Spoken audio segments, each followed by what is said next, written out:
Medicine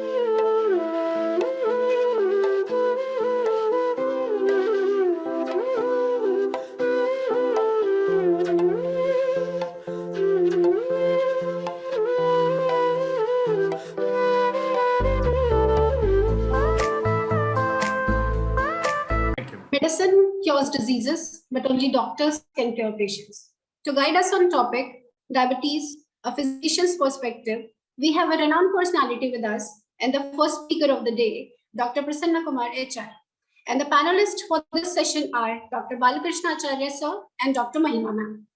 Starting with the introduction of the panelists, Dr. Balakrishna Acharya sir is a senior consultant physician and he is in medical practice since 1968. He graduated from Mysore Medical College and did his post-graduation in general medicine from Kasturba Medical College, Mangalore. Sir has worked as assistant physician at Government Wenlock Hospital and as a part-time assistant professor of medicine in Kasturba Medical College from 1974 to 77. He has worked as medical specialist at various hospitals in Islamic Republic of Iran and successfully managed coronary care units, and completed his training in advanced medicine and cardiology at Royal Postgraduate Medical School, London in 1982. We are honored to have you with us, sir. We have one more panelist, Dr. Mahima V. Ma'am. She has completed her BDS from Bapuji Dental College and Hospital, MDS in oral medicine and radiology from the same. She has a work experience of more than 15 years and has more than 175 publications on her credit. She has contributed a chapter on mucormycosis, a perilous enigma to dentists in the book New Insights into Disease and Pathogen Research. Ma'am has special interest in the early detection of oral potentially malignant and malignant disorders. We are glad to have you here, ma'am. Now I request Dr. Anita ma'am to introduce our speaker, Dr. Prasanna Kumar sir. Over to you, ma'am. Dr. Prasanna Kumar HR completed his MBBS from AIIMS Belur and MD from JSS Medical College Hospital. He has immense teaching experience of more than 13 years, currently working as Associate Professor in JSS Medical College Hospital. Sir has a number of publications and research products on his credit. I welcome you, sir. Can we start the lecture series? I thank the organizers of JSS Medical College for inviting me to chair this very important session, diabetes and oral care. Diabetes is the king of diseases and a silent killer.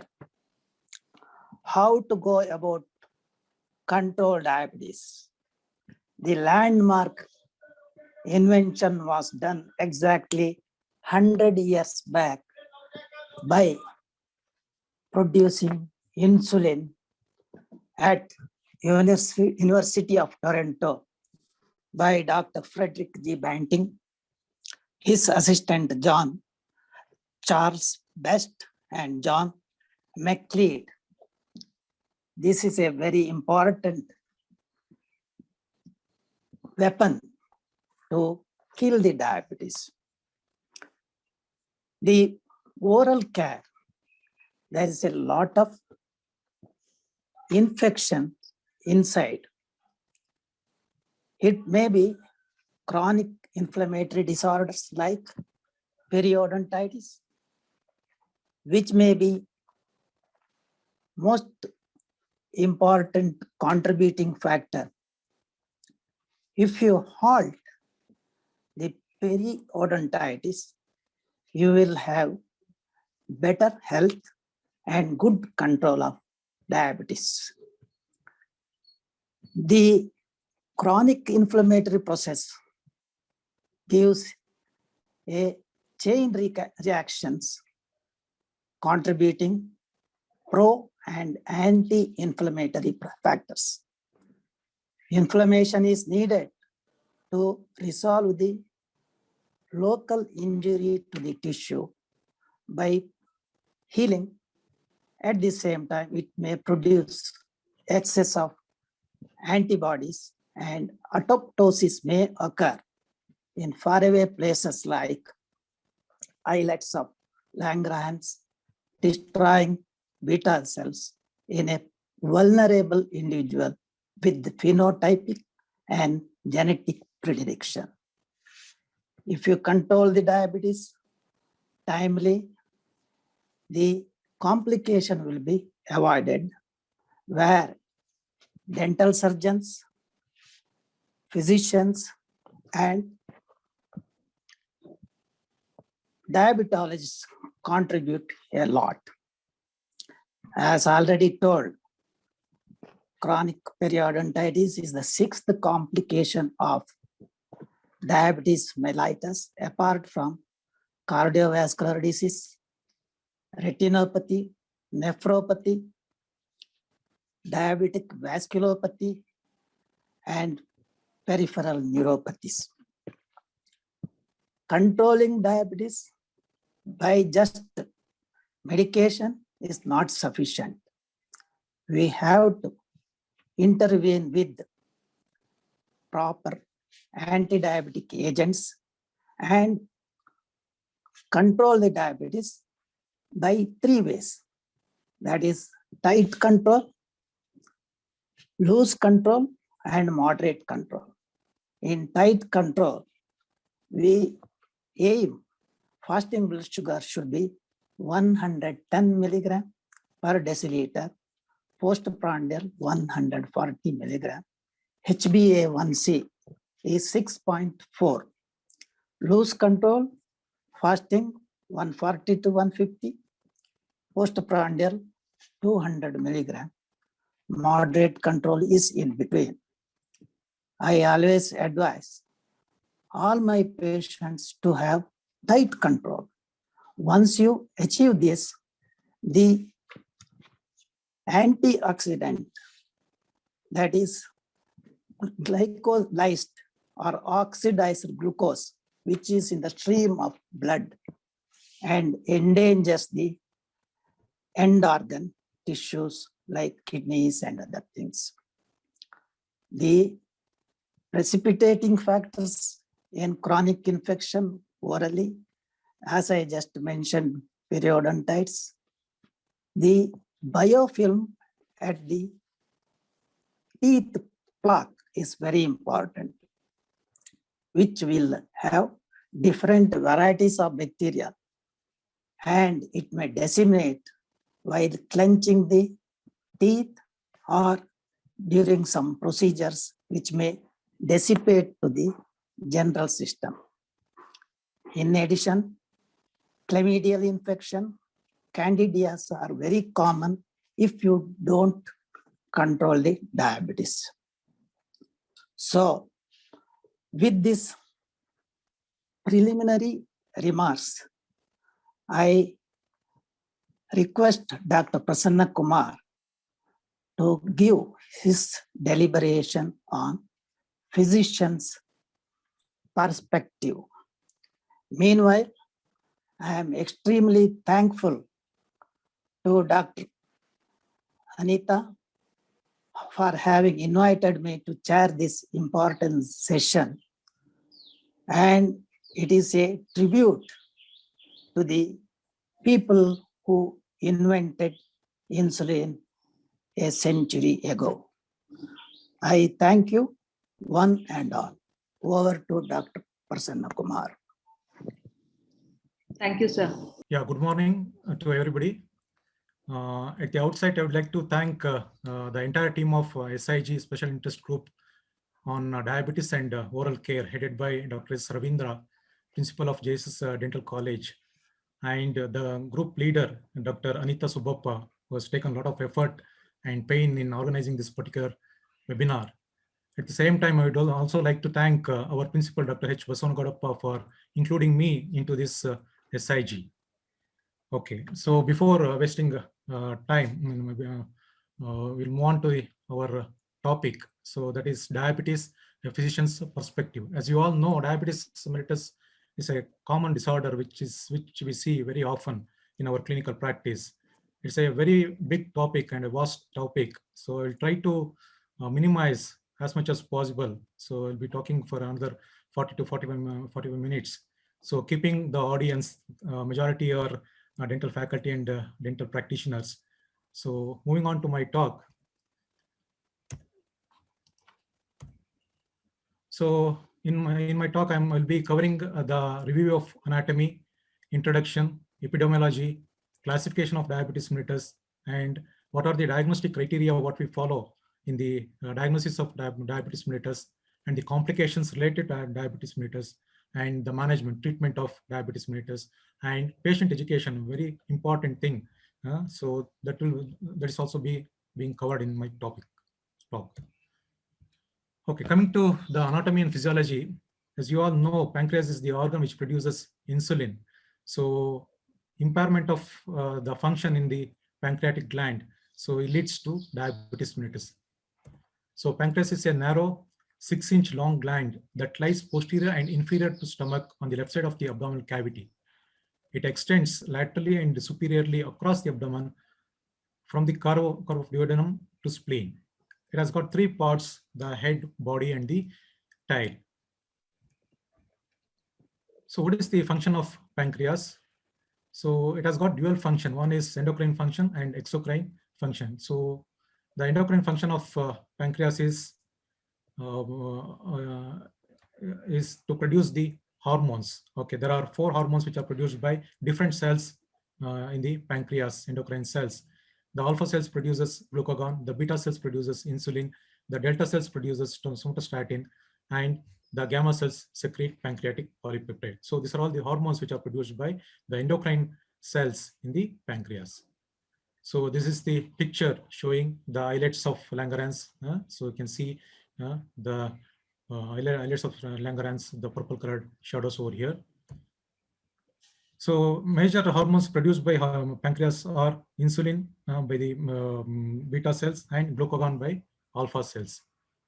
So pancreas secretes about roughly about 40 to 50 units of insulin per day, roughly say about 0.5 to 1 unit per kg body weight in a day on an incremental dose. Okay, so it is secreted at 2 levels. One is basal level of secretion, and next is when you eat food, that is called as prandial secretion.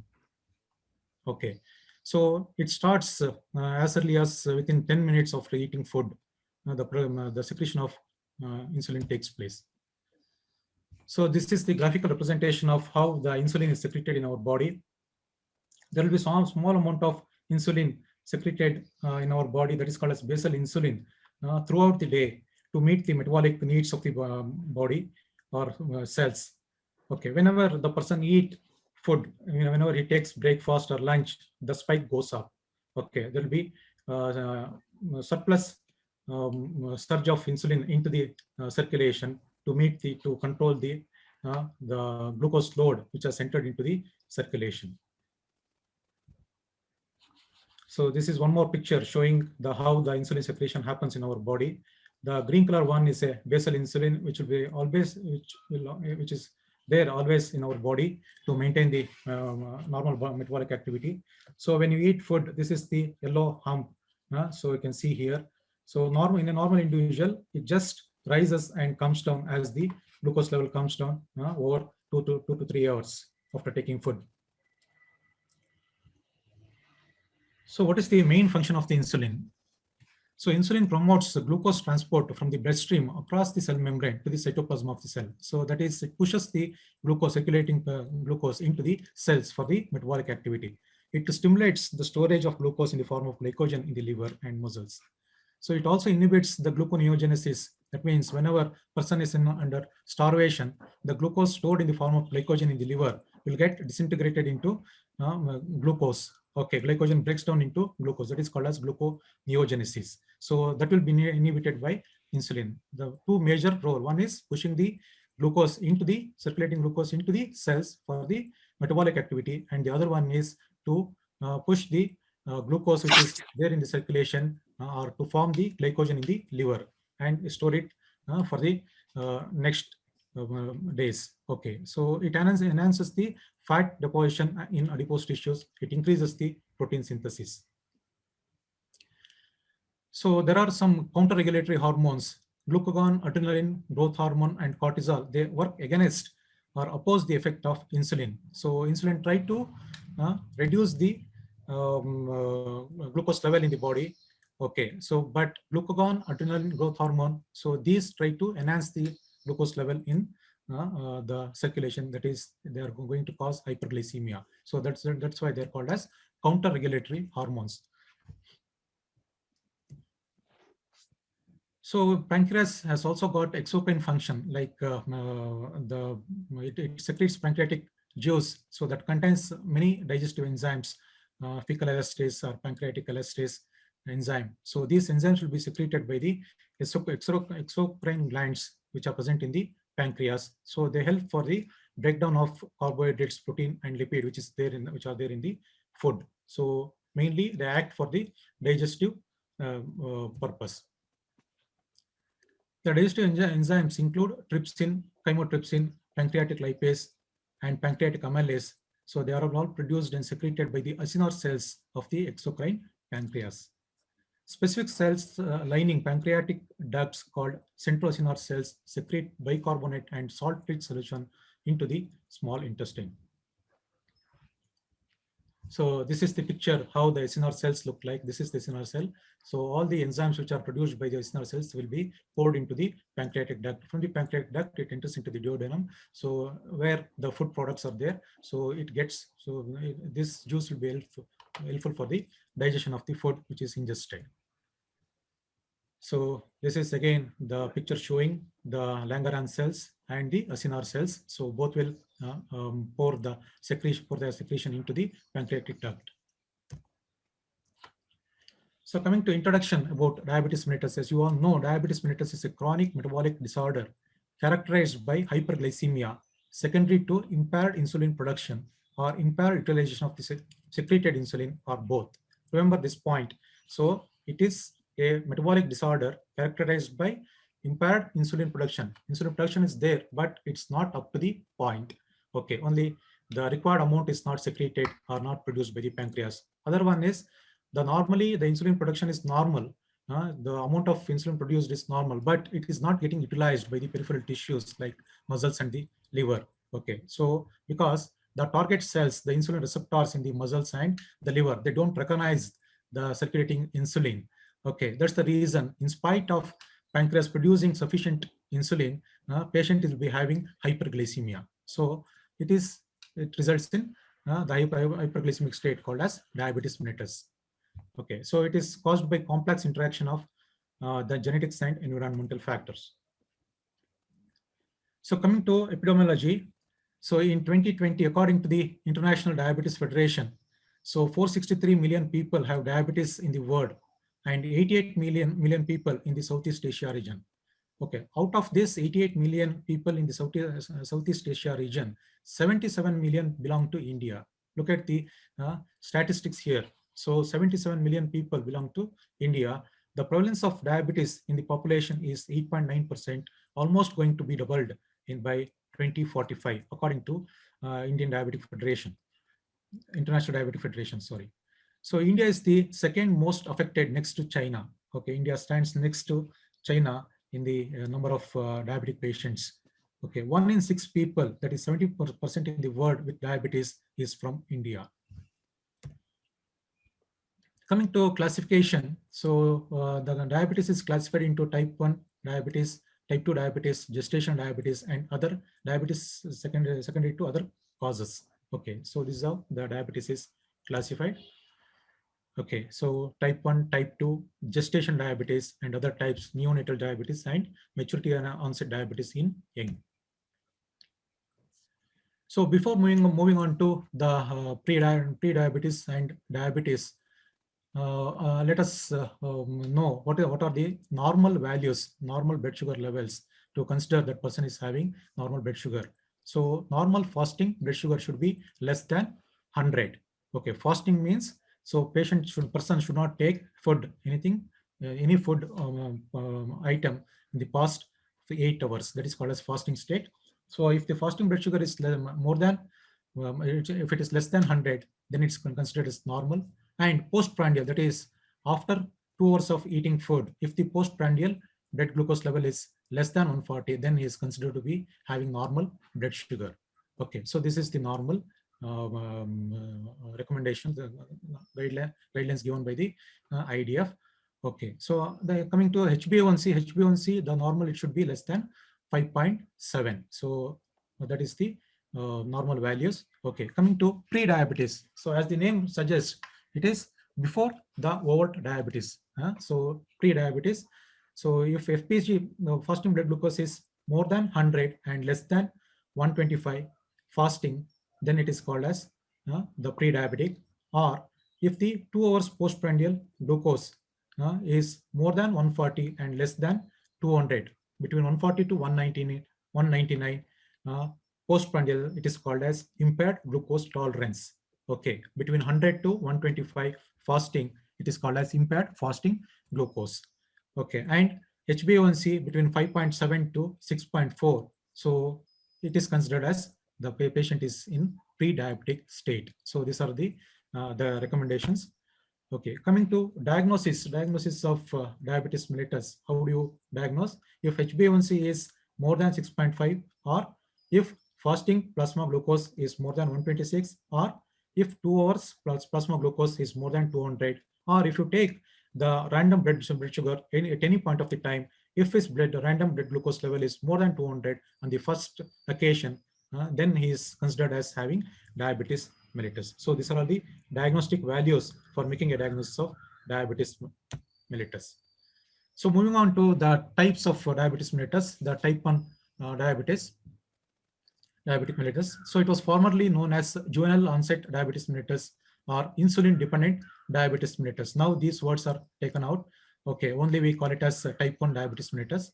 So most often occurs in the people under the age of 30 years. So peak onset is between 11 years and 13 years. So of all persons with diabetes. So the incidence is about 3 per lakh population in India. Okay, or type 1 diabetic patients.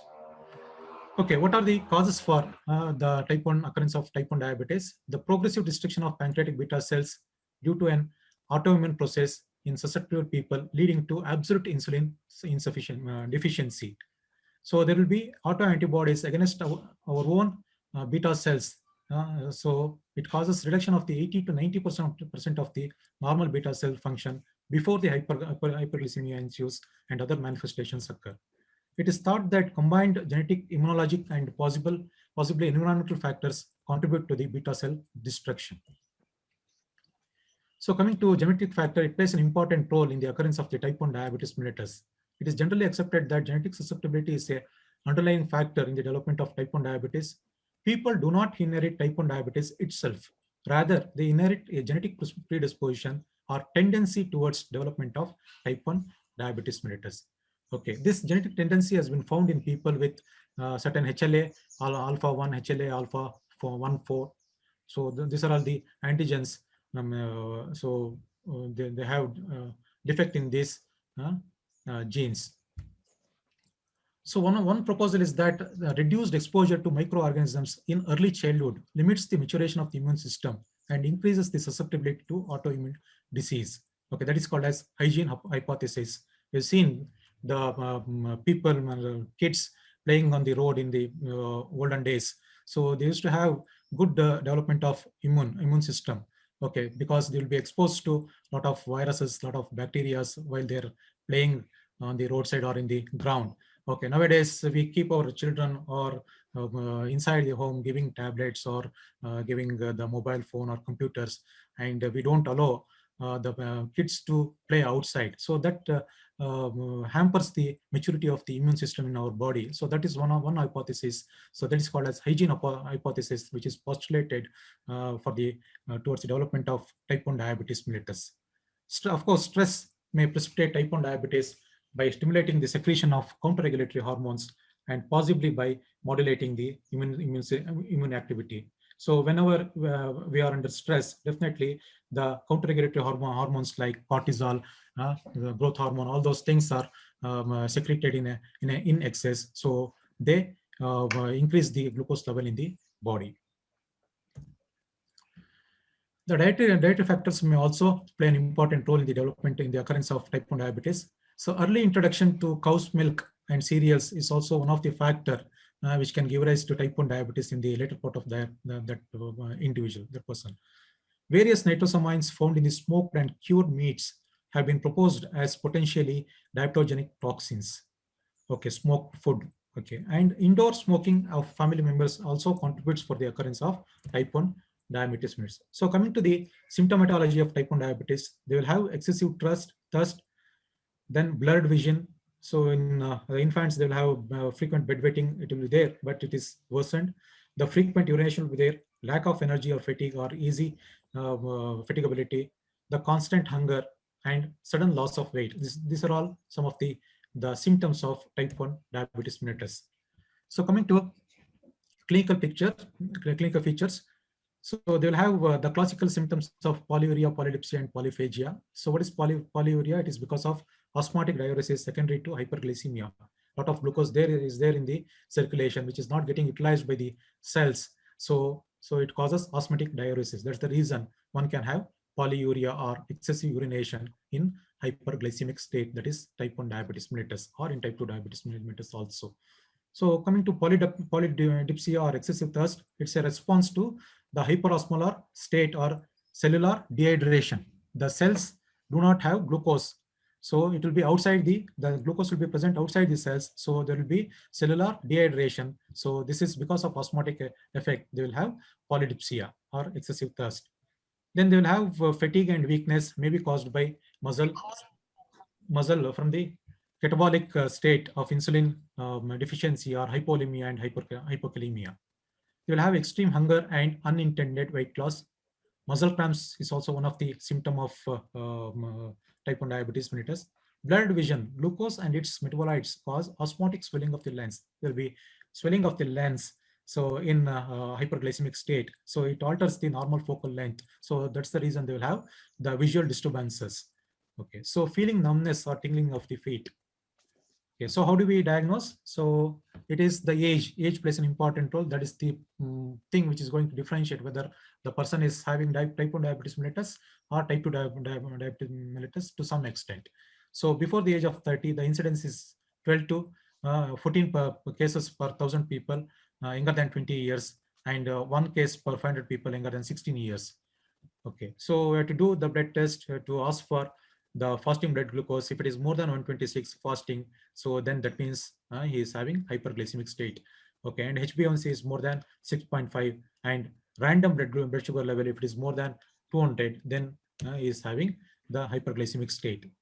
So to diagnose whether it is type 1 diabetes or type 2 diabetes, we need to do some immunological markers. So we all know, so type 1 diabetes mellitus occurs as a result of autoantibodies against our own beta cells. The beta cells gets destroyed because of the autoantibodies produced against our cells.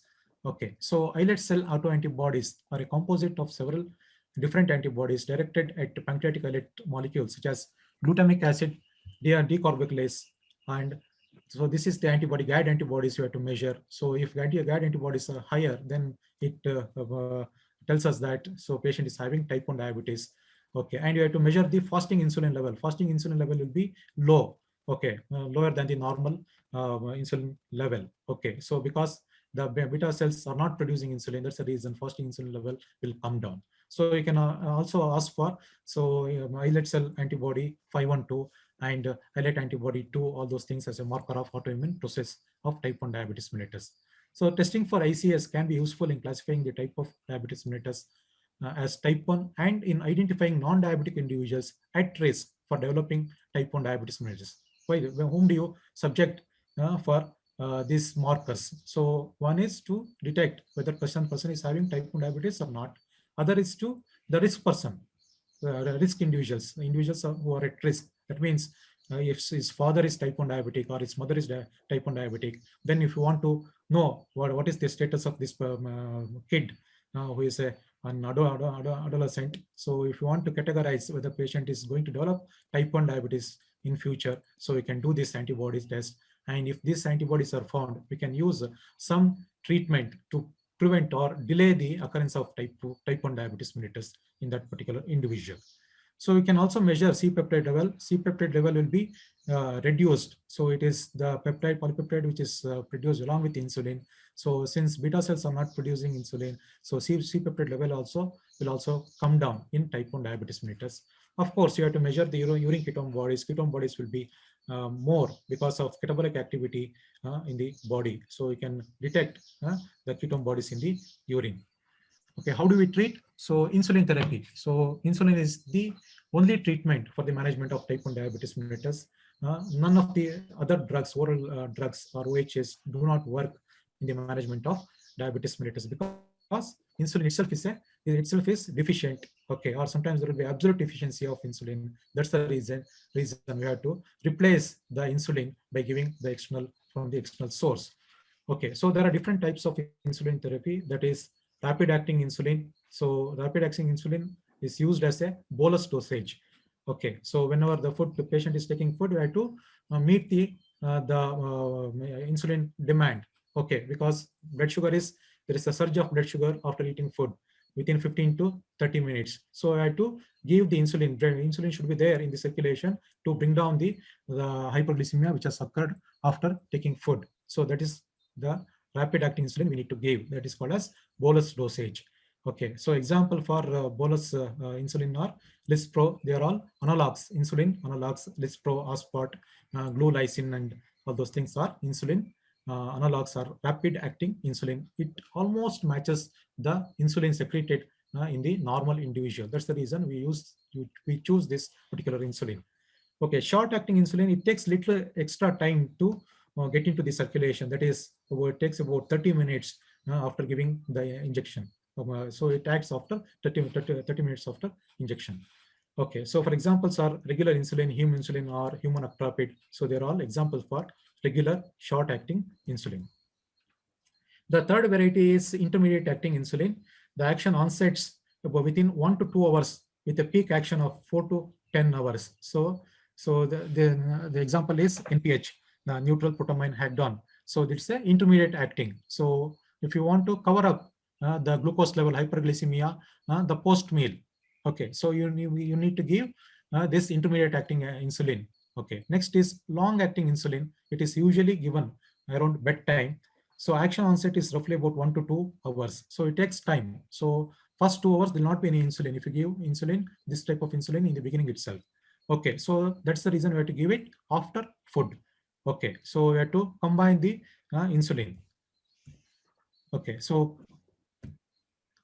example for long-acting insulin are the Glargine and Detimor. These are all long-acting insulin. They act for about 24 hours, 12 to 24 hours. So it can be given once a day or twice a day. So there are other pre-mixed insulins. So we have to combine the insulin short-acting with the long-acting insulin. Why we need to combine? Because there will be a surge of glucose as soon as the person eat food. To meet that, you have to give bolus insulin or rapid-acting insulin. And to cover up the postprandial glucose, we have to give long-acting insulin. Okay, so combination of specific proportion of short-acting and intermediate-acting insulin in one bottle or insulin pen. So this is called as premixed insulin. So these products are generally taken 2 times a day before meal time.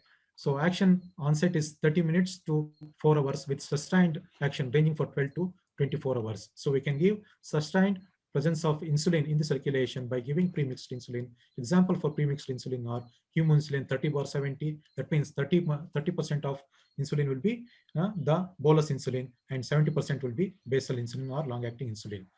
So 30% will be short-acting and 70% will be intermediate acting. So dietary plan, so regular checkup of blood sugar levels. So to ask the patient to get the blood sugar tested once in a month, okay, to see whether he's doing well with the medications or not. And physically active or exercise. So controlling blood sugar, controlling blood pressure, monitoring cholesterol level, and transplantation of the pancreas. So we do pancreatic transplantation in Bangalore itself. Okay, and transplantation of the islet cells. So it's the new thing which is happening now. So there are 2 types of islet cell transplantation. One is auto islet cell transplantation and allogenic islet cell transplantation. Auto islet cell transplantation, it is being done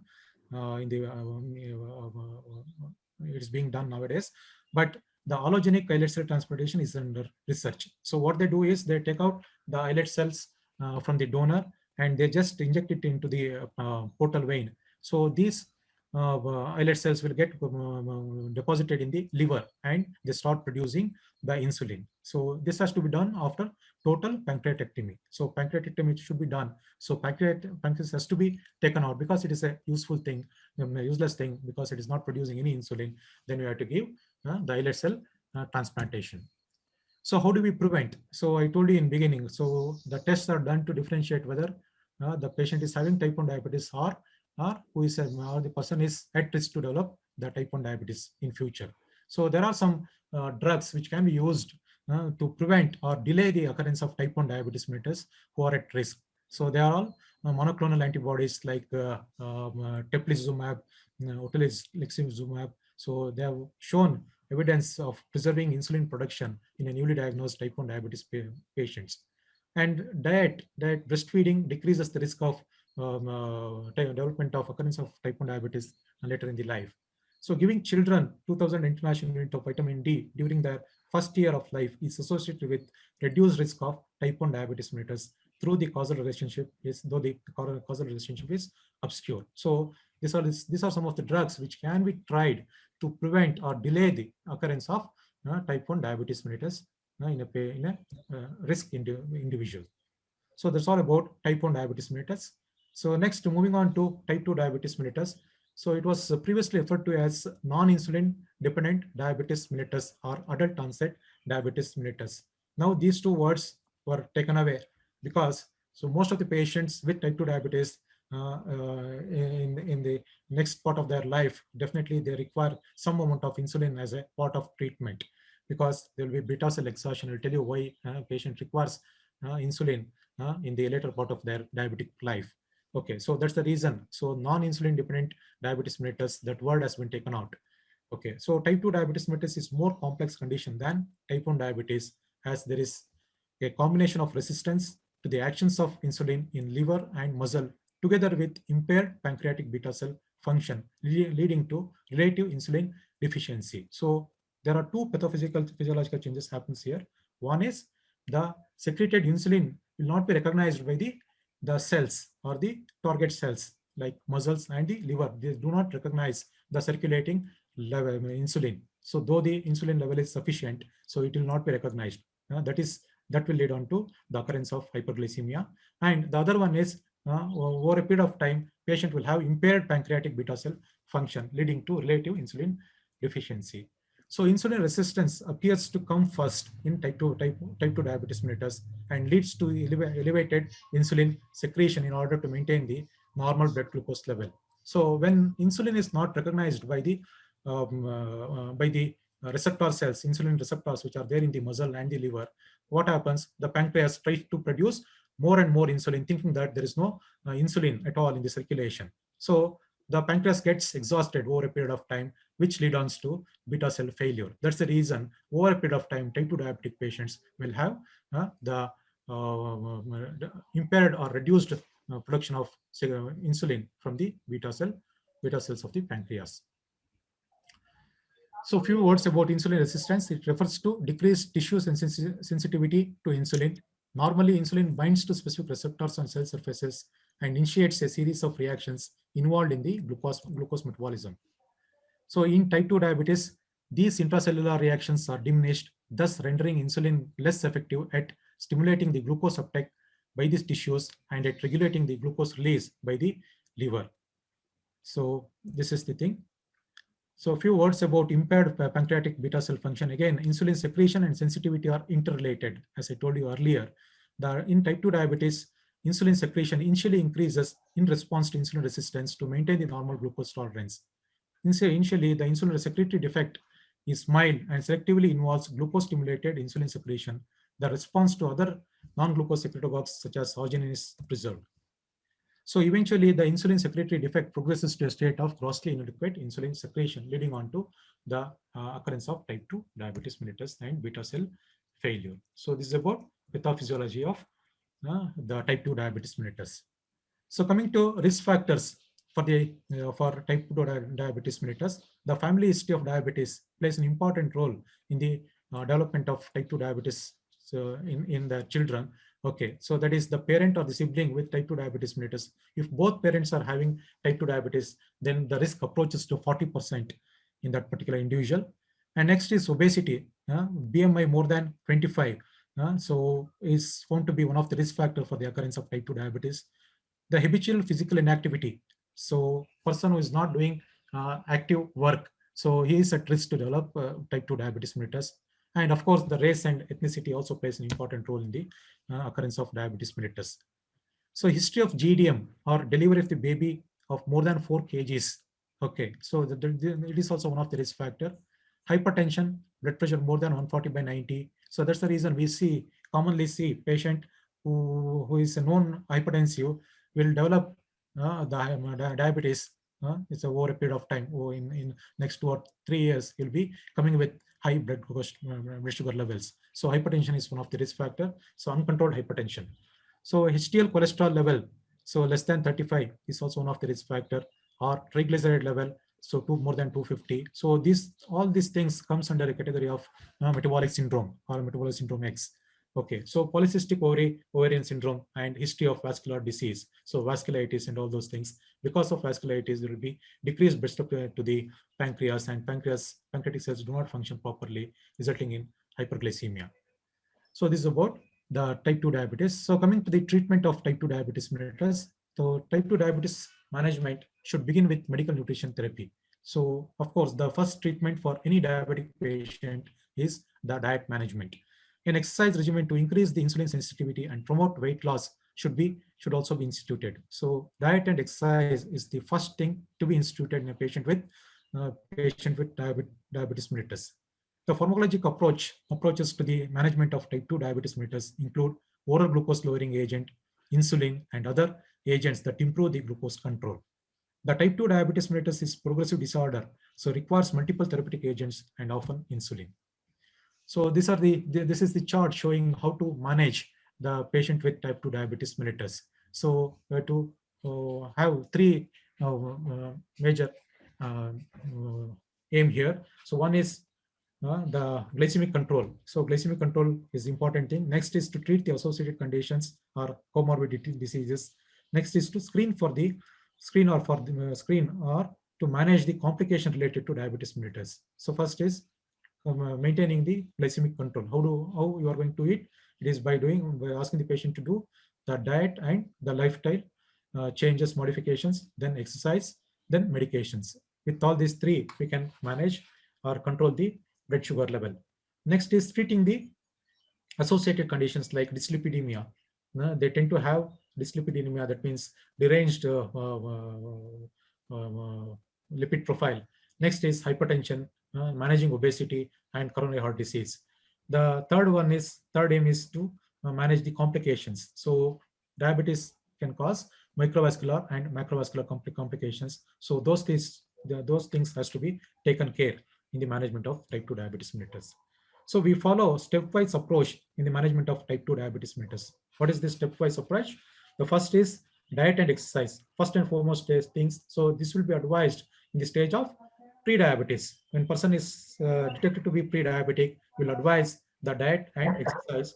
Next is when the patient develops more diabetes, then we'll give oral monotherapy. We'll choose the drug. We'll give the drug to its maximum dosage. Then if the blood sugar is not coming under control, then we'll add on one more drug. Nowadays, we have plenty of drugs available in the market. So we can choose the other drug depending upon it is only the tailor-made thing. So I have to choose the drug depending upon the patient condition and patient status. Okay, next is you can combining the oral hypoglycemic agents. Next is if patient is not responding for all these things, then you have to add on the insulin plus oral medications. Then ultimately, so the time will come, the patient will reach a stage that is called as beta cell exhaustion, and patient will not respond for any oral hypoglycemic agent, ultimately depending upon only the insulin as a mode of treatment for type 2 diabetes mellitus. Next is so as I told you, the diet plays an important role. So what is the diet you're going to advise? So main thing is in diabetes, we have to ask the patient not to take the simple carbohydrates like glucose, the direct sugars. Those things should be avoided. So where all it is present in the sweets, what we take, and the chocolates, the cake, the cola or aerated drinks, all those things contain a lot of simple sugars. Those things has to be avoided.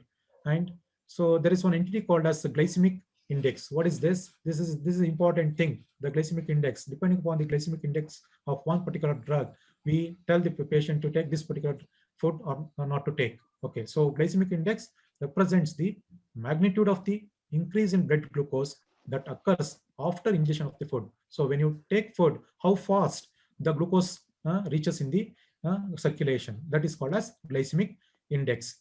Okay, so it represents the magnitude of the increase in the blood glucose that occurs after ingestion of the food. So there is a ranking called as glycemic index ranking. So it is categorized as high glycemic index food items, the medium glycemic index food items, and low glycemic index food items. So what are the food which are having high glycemic index? That is more than 70. The white rice or the brown rice, any rice item will have a high glycemic index. Okay, next is the potato and the watermelon. Coming to fruits, they think that it's a fluid fruit which contains a lot of fluid. No, the watermelon has got highest glycemic index. That's the thing. So we need to ask the patient not to take watermelon as a fruit in their diet pattern.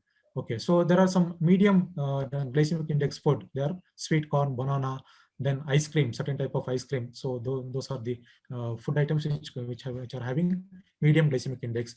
The food items which are having low glycemic index, that is below 55, they are raw carrot, peanuts, grapefruit, peas, skimmed milk, kidney beans, lentils. So these things they can take in plenty. So diabetics, we can advise the diabetic patient to take in plenty. So which are the food items which are having low glycemic index. So this is a big list of food items which are having low glycemic index and high glycemic index. So these are the things, just have a look into it. Okay, I'm not going to read about that. Okay, so particularly alcohol. So all alcohol beverages will have high food index, high glycemic index, except for the red wine or the white wine.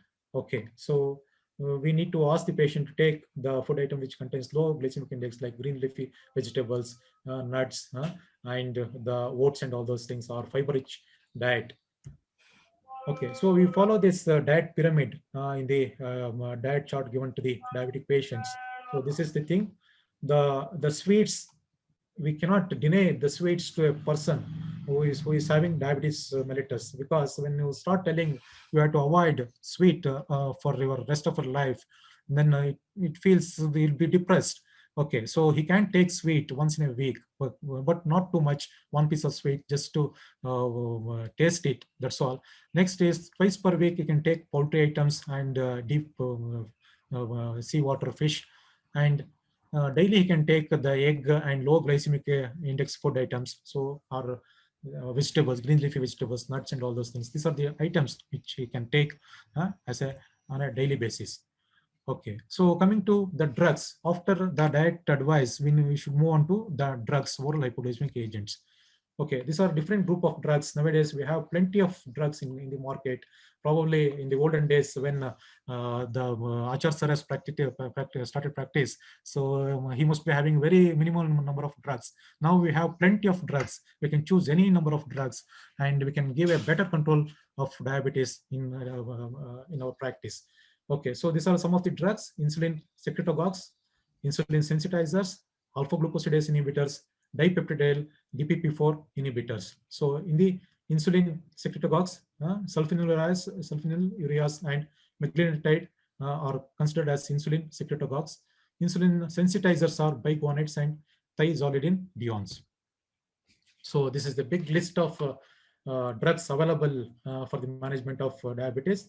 The blue colored ones are the oral drugs. So there has to be, they can be given orally. And we do have injectables, that is insulin and GLP-1 analog, which comes in the form of injections.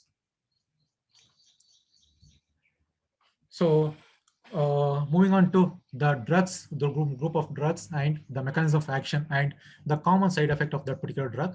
So sulfonylureas, it's a secretagogue. Secretagogue means it stimulates the pancreas to produce more and more insulin, because when the insulin is produced in excess, it will bring down the blood sugar which is present in the circulation. That is the idea. Okay, so these are that's why they are called as sulfonylureas. They stimulate the pancreas to produce more and more insulin. The major side effect is hypoglycemia. So now we have third and fourth generation sulfonylureas like glimepiride and all. They will have less chance of going for hypoglycemia. So older drugs, glibenclamide and all. So Dianyl, a famous drug, so which has got high chances of hypoglycemia. So we don't use it very often now. Okay. Next is biguanides. So it's a insulin sensitizer. It sensitizes the receptor cells. That means insulin is there, sufficient amount of insulin is there in the body. Okay, but it is not recognized by the receptors which are present in the muscles and the liver. Okay, so when these cells recognize the insulin, it will be taken into the, it will be utilized for the glucose uptake by the cells. Okay, so that work will be done by biguanides. The most common drug is the metformin. Okay, metformin is the only drug which is available. Penformin is not there now.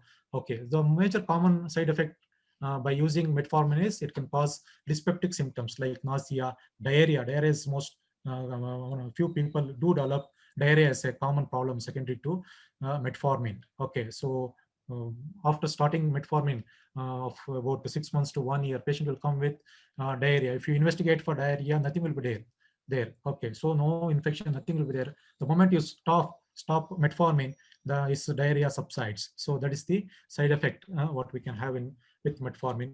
Next is alpha glucosidase inhibitors. So they act at gut level. Okay, so they prevent the absorption of glucose, or they delay the conversion of polysaccharide into monosaccharide. So whenever the starch is there, that is the polysaccharide which gets converted into monosaccharide. So only the monosaccharides will get entry into the circulation. So this process will be delayed by alpha glucosidase inhibitors. So major side effect of this particular drug is the flatulence and abdominal discomfort. Okay, so that is the one major drawback. So this drug, we particularly use this particular drugs to control the postprandial surge.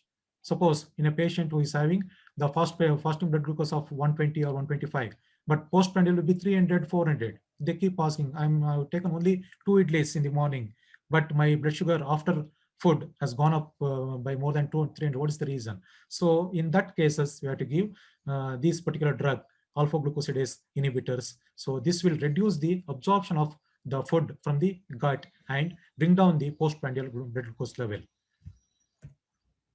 And DPP4 inhibitors, so they increase the incretin effect. Okay, so DPP4 inhibitors, they enhance the they reduce the production of the glucagon.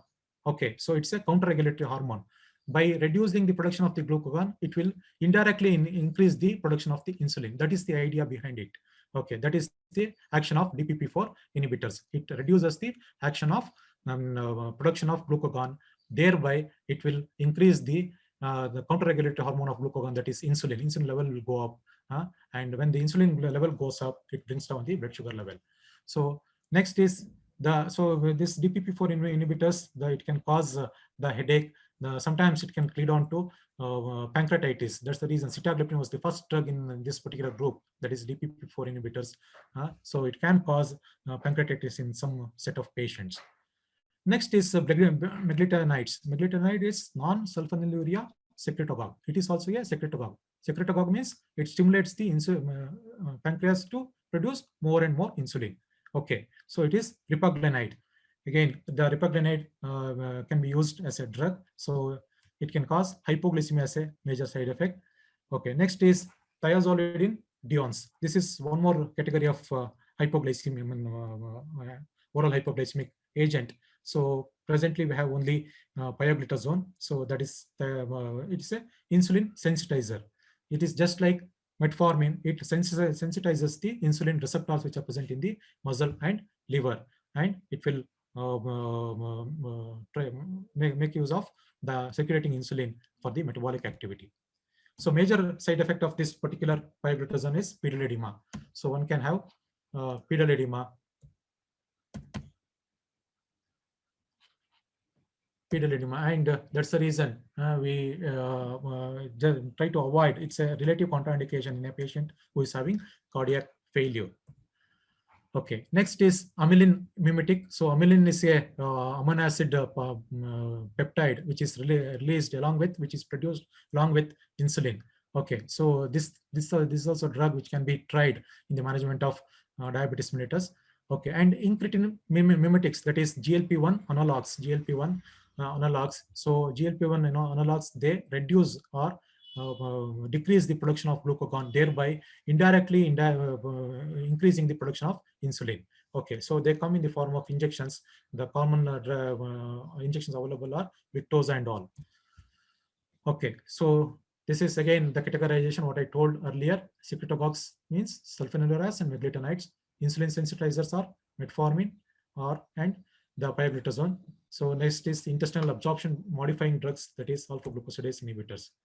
So this is the pictorial representation showing the site of action of different drugs. Okay, again the same thing. So metformin, where does it act? This is the pictorial representation.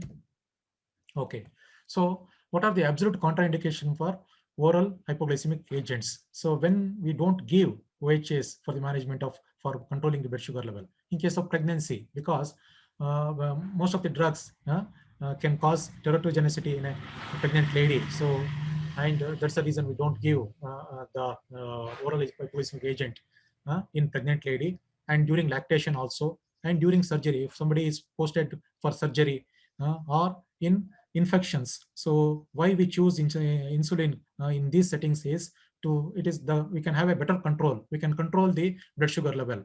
We can choose the short-acting drugs, so short-acting insulin that acts only for 4 to 6 hours. After that, we can bring down. After that, we can have we can give the food and maintain the blood sugar level. So suppose if we give oral hypoglycemic agents, some of the drugs will have a longer duration of action, say about 18 to 24 hours. So once the person has taken medication and he has not taken food, patient will have profound hypoglycemia. That's the reason we don't use the oral hypoglycemic agents in emergency situations. It is just to have a better control over the sugar level. So that's the reason. Okay.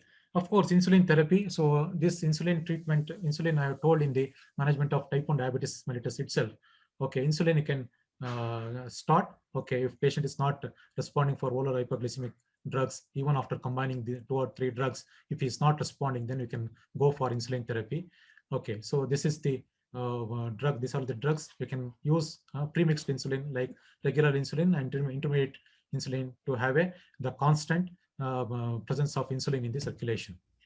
Okay, so who are the set of patients whom we give insulin therapy? First one is, of course, the type 1 diabetes. It is the only treatment available. Next is patient who are on coma, heart attack or cardiac problems, pregnancy. Next is surgical interventions, infectious diseases, considerable loss of body mass because insulin will make the person fat. Okay, so he'll gain weight after starting insulin. Then severe liver and skin diseases, and patient who is a chronic having chronic kidney disease and proliferative retinopathy and all those things. These are some of the occasions where we choose insulin as a preferred drug in the management of type 2 diabetes mellitus. So again, the repetition of this particular slide. So same, these are the different types of insulins available in the market. Okay, so next is, this is very important. So where to give insulin? Very important aspect. Most of the patients do not know because the clinicians, that is at the time of diagnosis, we need to spend more time in educating the patient.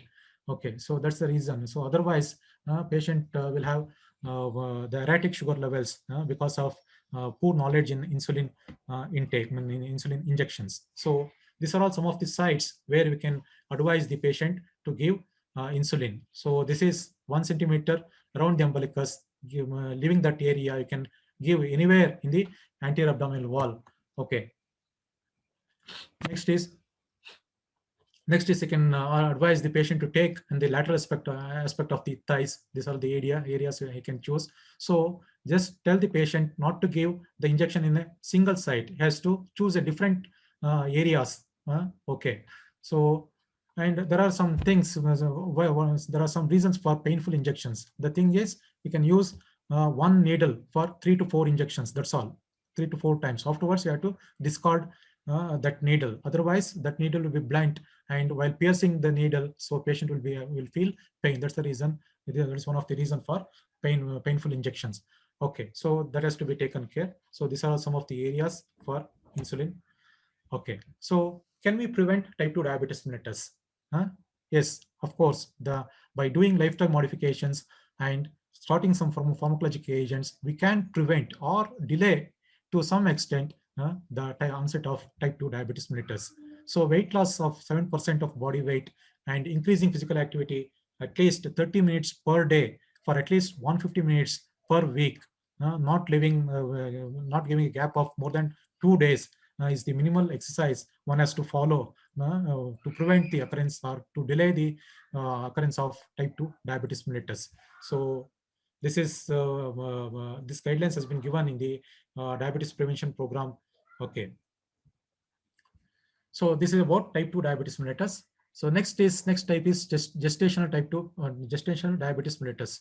Okay, so it refers to hyperglycemia occurring for the first time during pregnancy. Patient was not diabetic before the pregnancy. During pregnancy, she develops the hyperglycemic state. That is called as gestational diabetes mellitus. During normal pregnancy, insulin sensitivity is reduced through the action of placental hormones, and this affects the glucose tolerance. Why? Some individuals, some pregnant ladies, only some pregnant ladies will develop going to the stage of gestational diabetes. Why not others? Okay, why? Because there will be a lot of hormones secreted during the pregnancy. So they work against the production of insulin or sensitivity. So that's the reason. So few pregnant ladies develop gestational diabetes mellitus. So what is the occurrence of GDM in India? So it's about 4.5 to 14% in urban population and about 1.7 to 13% in rural Indian population. That is the prevalence of GDM in India. So most women revert to normal glucose tolerance postpartum, but have a substantial risk of about 30 to 60% of developing type 2 diabetes in the later part of their life. So after delivery, within 6 weeks after delivery, most of the patients, their blood sugar comes back to normal state. But in few set of patients, it will persist for even after 6 weeks of the delivery or postpartum period. Okay, so detection and diagnosis of gestational diabetes mellitus is very important because we are taking care of two lives during pregnancy. One is the baby which is growing inside. The other one is the pregnant lady. We have to take care of these two things. If you don't control the blood sugar level, patient will have the more chances of abortion. The abortion risk will be higher in a pregnant lady who is having hyperglycemic state. So that's the reason we need to have a good control of diabetes mellitus or hyperglycemia. So in a pregnant woman. Okay, so what are the recommendations for diabetes in pregnancy? So screen for undiagnosed type 2 diabetes at the first prenatal visit in those with risk factors. So patient will tell, in my first pregnancy, I had GDM. So she is at risk. So as soon as the patient enters for antenatal checkup in the first visit itself, we have to get the blood sugar test done. If your patient is diabetic, then start medications. Otherwise, you can do it at 24 weeks. So normally, in a pregnant lady who is not having any risk for GDM, then we do it at 24 to 28 weeks. Okay, that is the time. So we subject the patient for pregnant lady for the blood sugar test. Okay, and screen women with GDM for persistent diabetes at 6 to 12 weeks postpartum by using oral glucose tolerance test. Okay, so this is the thing. And when the woman with history of GDM should have a lifelong screening for the development of diabetes or pre-diabetes at least once in 3 years. So that is the recommendation given by the diabetic authority for the management of GDM. Okay, so there are so many guidelines for the diagnosis of GDM in a pregnant lady. Okay, so there are multiple authorities, so they are given. So we follow American Diabetes Association or American College of Obstetrics and Gynecology guidelines. So that is, so fasting state if it is more than 95, or 1 hour after food if it is more than 180, or 2 hours after food if it is more than 155, or 3 hours after food after giving 75 grams of glucose if it is more than 140. Out of these 4 values, 2 must be there to make a diagnosis of gestational diabetes mellitus. Okay, treatment, of course, to give dietary advice and lifestyle modifications. And insulin is the only drug which we use in the management of diabetes mellitus. Some of the studies have shown metformin can also be used during pregnancy, but insulin is much safer drug in the management of GDM in a pregnant lady. Okay, this is about gestational diabetes mellitus. Next is other conditions, other causes for diabetes mellitus. So there are other types like genetic defects of beta cells which can lead on to diabetes mellitus, and secondary diabetes. That means diabetes related to other reasons like pancreatic diseases. So pancreatitis, viral infection causing pancreatitis. So we are seeing a lot of patients nowadays going during COVID pandemic.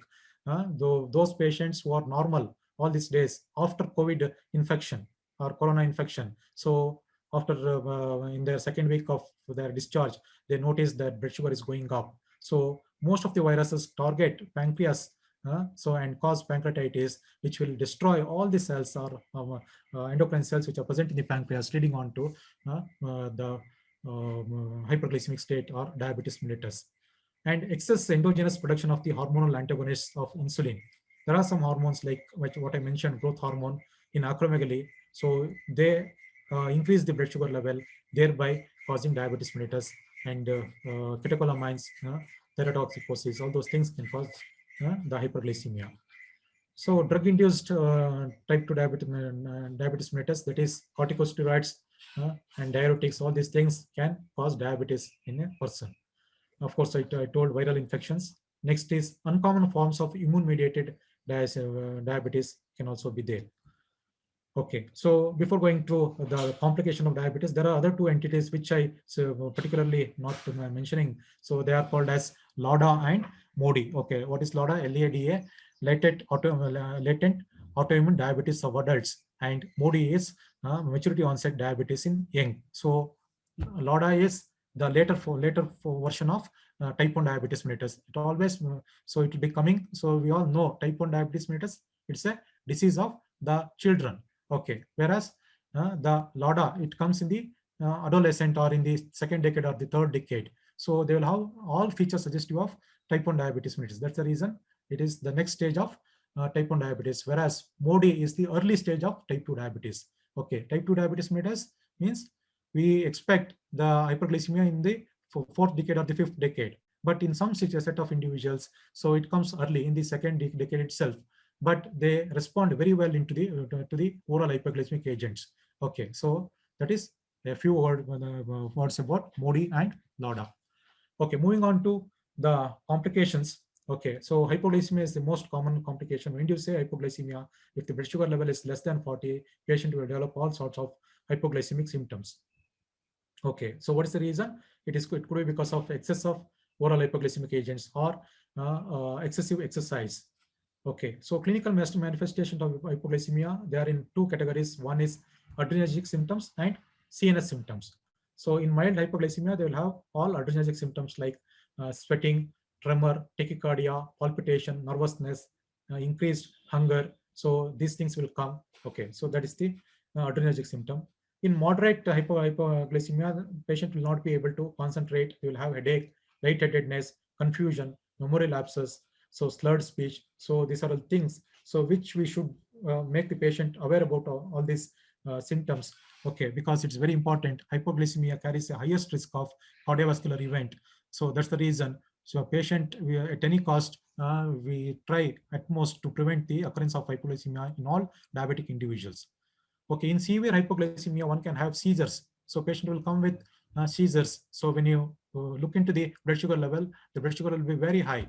Okay, so that means the hyperglycemia has caused even hyperglycemia and hypoglycemia both can cause the seizures. So even patient can go for deep coma. Okay, so in the middle of the night, if an diabetic individual is sleeping without any disturbance, and is not getting up even after disturbing him, so we need to think of hypoglycemia. So because otherwise patient may die because of severe hypoglycemia, because the brain cells or CNS requires only glucose for its metabolic activity. Only two things in the body, they require only glucose as a source of energy. That is, one is RBC, the other one is the central nervous system or brain cells. They require only glucose as a form of energy.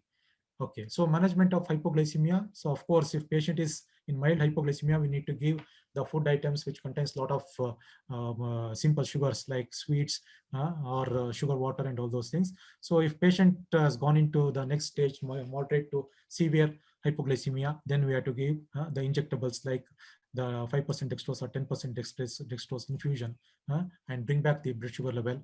And even in a serious issues like leaked consumption of oral hypoglycemia agent as a suicidal attempt. So in them, we have tried glucagon. We have given glucagon to increase the blood sugar level. So glucagon is available in the form of injection. So that can be used in a patient with persistent hypoglycemia. Okay, next complication is the diabetic ketoacidosis. So it is most common complication in type 1 diabetic patients. So we have to recognize that ketoacidosis, okay, um, and treat the patient at the earliest. Okay. So what are the signs and symptoms of diabetic ketoacidosis? They will have frequent urination, extreme thirstiness, abdominal pain, very common presentation. Patient will come with abdominal pain and respiratory difficulty in the emergency. We consider that it is a type 1 diabetes mellitus. Okay, so that's a very important clue what we get in an emergency room. Abdominal, they will come with abdominal pain with vomiting sometimes, and they will have the frequent urination and rapid breathing. So these are all some of the symptoms of the DKA. Okay, so there are some chronic long-term diabetic complications. They are microvascular complication and macrovascular complications. Okay, their microvascular complications are all pathies: retinopathy, neuropathy, and nephropathy. So they're all microvascular complications. Macrovascular complications like one can have coronary artery disease, peripheral arterial disease, or cerebrovascular accidents. So these are some of the complications related to diabetes mellitus. So what are the criteria for testing diabetes in asymptomatic adult individuals? Whom do we subject for testing? So who are all the adults whom we can ask for getting tested for diabetes mellitus? One is a person is having severe physical inactivity and first degree relative of with diabetes, high risk race, then woman with who delivered a baby weighing more than 9 pounds and diagnosed to be having GDM, then hypertension, HDL cholesterol less than 35 and triglyceride more than 250. Now, woman with polycystic ovarian disease and history of cardiovascular disease. So in this set of patients, we naturally advise the patient to get tested for diabetes mellitus because they are the risk group who can develop diabetes in the later part of their life. Okay, so testing for type 2 diabetes in asymptomatic children. Okay, so who are those? So criteria is the overweight, BMI more than 85 to 85th percentile for the age and sex, and weight for height is 85th percentile, and weight is more than 120% of the ideal for height, and plus two of the following risk factors: family history of type 2 diabetes in the first and second degree relative, race, and signs of insulin resistance are there, then maternal history of GDM is there. So if any two things are there plus the overweight is there in a kid, then we need to subject the kid for the assessment of type 2 diabetes mellitus. Next is last part of my talk is patient education. Very important. We need to spend much time in educating the diabetic patient.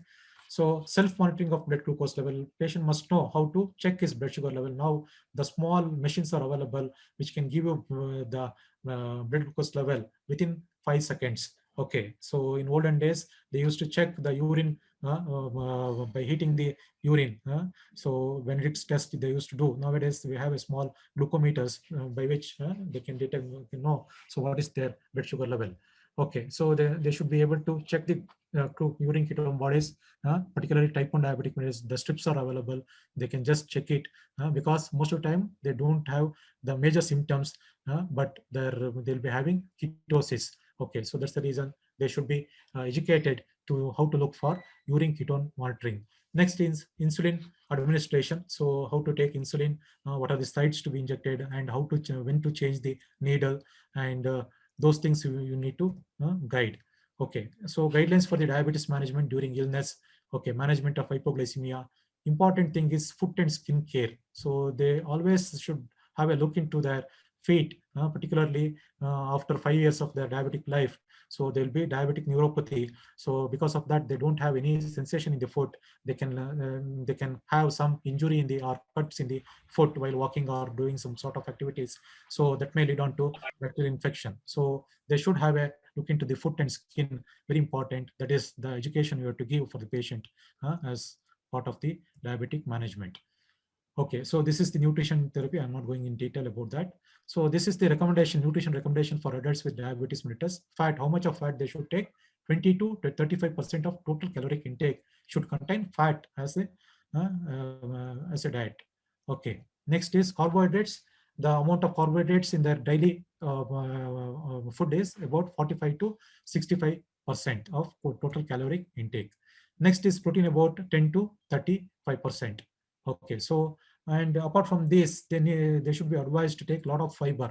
So fiber diet will reduce the absorption of the glucose. It takes away the food which is it is the starch. The fiber is starch, so it takes a lot of time to get absorbed. So we encourage fiber containing food or fiber diet to reduce the postprandial hyperglycemia.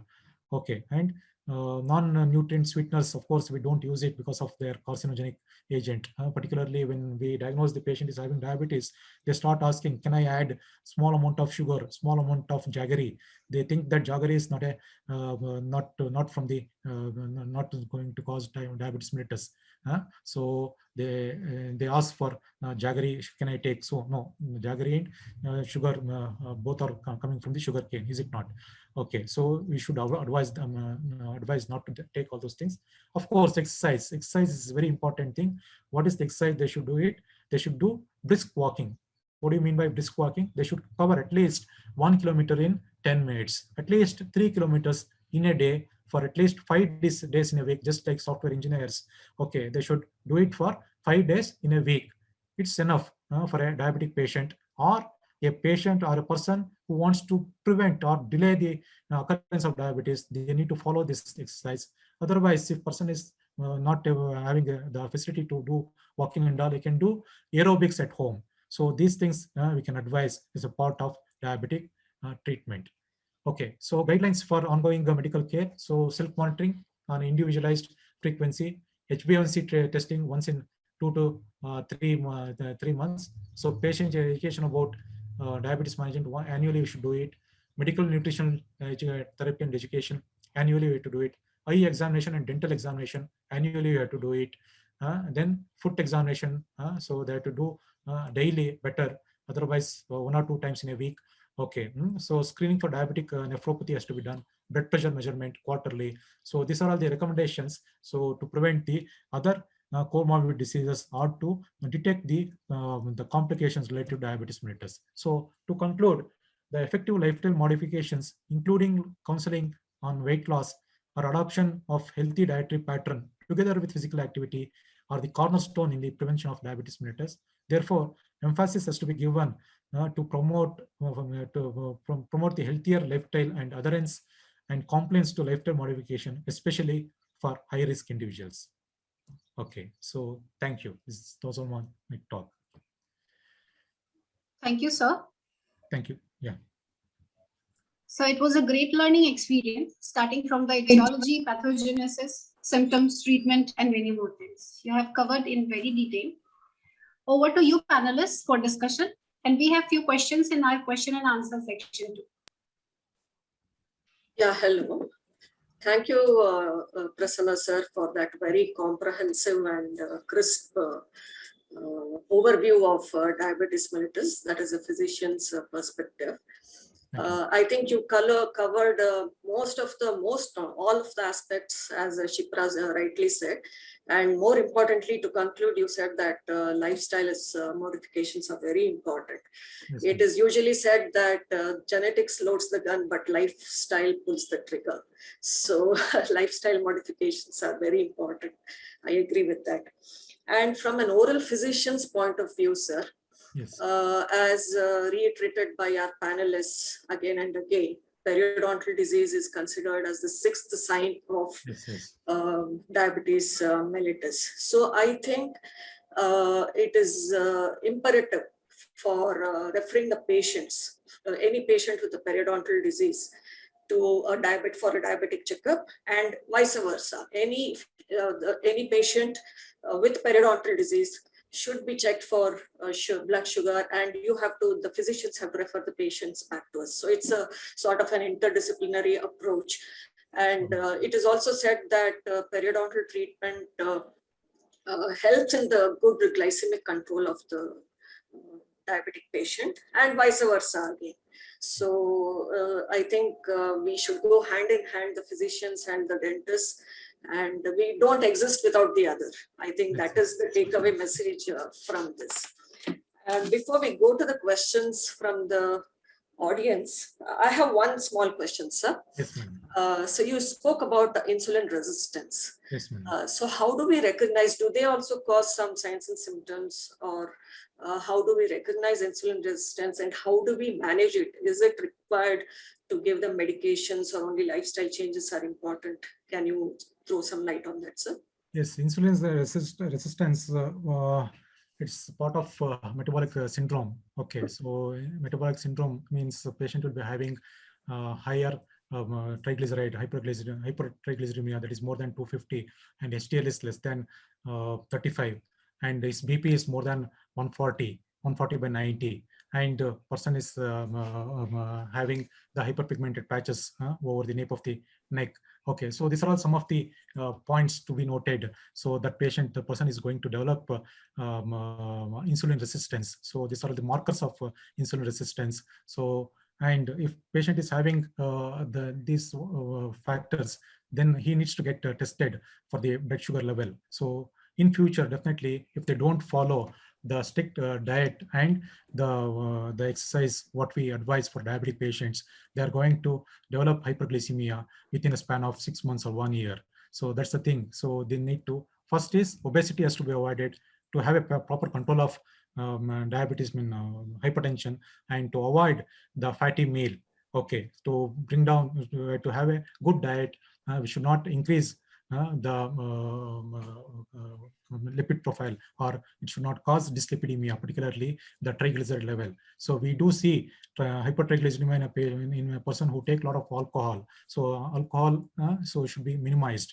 Okay, and other things, other food habits patient has to inculcate in this as a lifestyle modification to prevent this insulin resistance.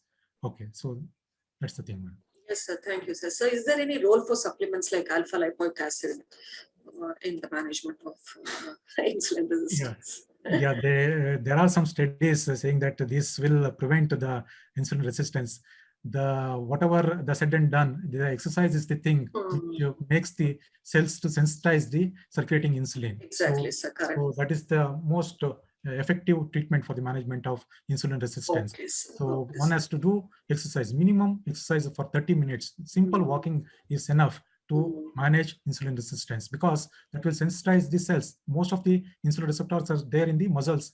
Okay, so if you give some exercise to the muscles, definitely these cells are stimulated. They recognize the insulin and they make use of this insulin, and the hyperglycemia will come down. Well said, sir. Thank you so much, sir. Achar sir, would you like to give any comments?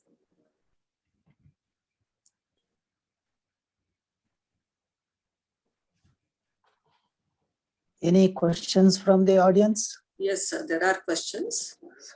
We can give about 5 minutes for them, because Okay, the next session is already Yes, sir. Yes, sir. quite late.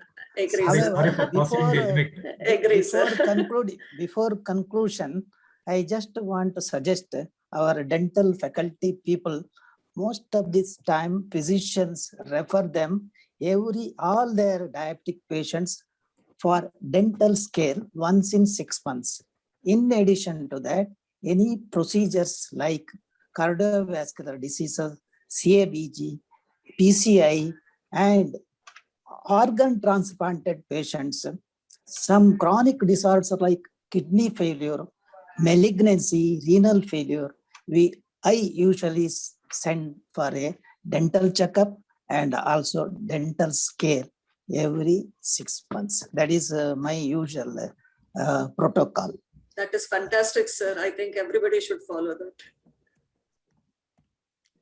Any questions from There are audience, some please? questions. Yeah, I noted some of the questions they have posted here. Yes. Ah. Shipra, would you like to take over? Yeah, should I Yes, read the ma'am. question? Yes, please, you can go ahead with the questions. You can take a few questions. Ma'am, first question is from Maria. How will you manage a patient with diabetic state post-COVID? Yeah, it's very difficult to manage the uncontrolled blood sugar in a post-COVID state, because we've seen quite a lot of patients who are doing well with a little bit of smaller quantity of insulin in the previous prior to COVID infection. The post-COVID, their sugar goes up like anything. I think I have a couple of patients. It was very difficult for me to control the blood sugar. The ultimate thing is insulin. We have to start insulin. They require the higher doses of insulin to bring down the blood sugar level. Along with, sometimes we add the insulin sensitizers to bring down the blood sugar levels. It takes more than seven days to bring down the blood sugar level for one of my patient. It's little difficult because already patient is a diabetic, and patient will be put on steroids during the COVID management. Okay, depending upon his clinical condition. So that is the thing which will escalate the blood sugar level. And at the same time, some of the cells get destroyed because of viral infection that lead on to the decreased production of the insulin. So it's definitely a difficult task for the management of diabetes in a post-COVID state. So definitely you can control it by giving the insulin, but it requires a higher dosage, that's all. I think I have answered this question. Thank you, sir. Okay. So next question is any preventive or prophylactic measure to manage diabetic cases and absolute indication of surgery? No, before subjecting the patient for surgery, we need to have a good control of diabetes. Okay, that's the thing. So either by oral medications or by starting insulin, we should have a good control, and then ask the patient to get surgery done. So that's the thing. Nothing else. No other preventive this thing. Best control of sugar is needed before subjecting the patient for surgery. Thank you, sir. So next question is, what is the role of vitamin D on increased blood sugar level? Vitamin D, it is not that much effective, but in preventing or delaying the occurrence of type 1 diabetes, they have tried in kids. That is 2000 international unit vitamin D. So otherwise, it is not that much effective. Okay. Thank you, sir. We are done with our question and answer session. Okay. No other questions? If there are no other questions, shall we wind up the session? Yes, sir. Before With a winding up, Yes. final remark, yes. if there is any problem as far as controlling the diabetes, don't venture any dental procedure till you get a written physical fitness by the physician, and the medico-legal aspect also is important. If the physician gives a fitness certificate, I usually write beneath that this certificate is valid for 2 weeks only. So sometimes patients are very tricky. They take the fitness, they go to the doctor after 6 months. So don't honor any such things.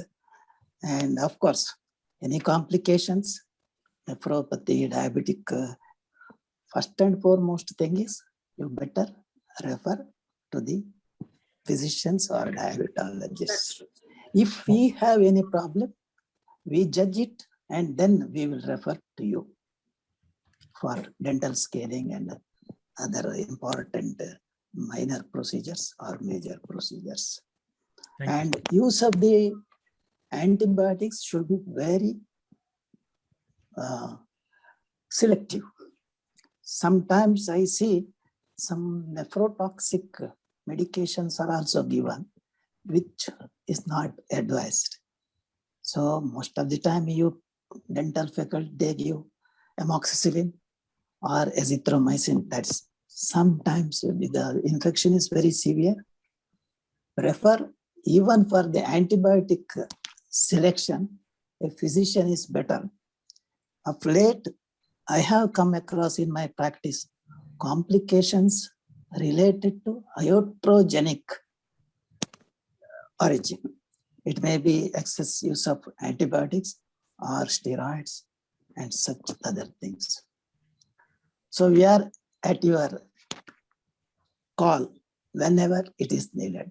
Thank you once again and one and all. Thank you, sir. Thank you, Thank you sir. for the closing remark. Before winding up, I would like to thank the chairperson, Dr. Balakrishna Achar sir, and Dr. Mahima V. Godegod for chairing the session. Thank you, madam. And also, I would like to thank Dr. Anita for giving me this opportunity to present before you people. Okay, thank you. Thank you, the organizers, and I wish the SIG all success. Thank you, Prasanna sir, and thank you, Thank you. Achar sir. Thank you. Thank you, sir. I request Dr. Prasanna sir to accept the certificate as a token of appreciation. Thank you, madam. Thank you. Thank you, madam. I request Dr. Balakrishna sir and Mahima ma'am to accept the certificate as a token of appreciation. Thank you so much. Welcome. Thank you so much. Thank you very much. Shall I leave now? So, Yes, sir. sir. allow the other person to share his screen. I have to leave now.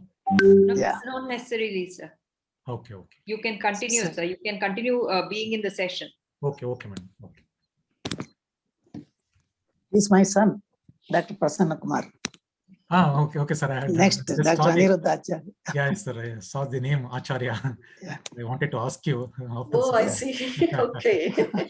Ma'am, he worked in our institute earlier, 2000. Yeah, Anirudh sir, I know. Yes, yes, yes. I didn't know about Achar sir, and okay, that's nice.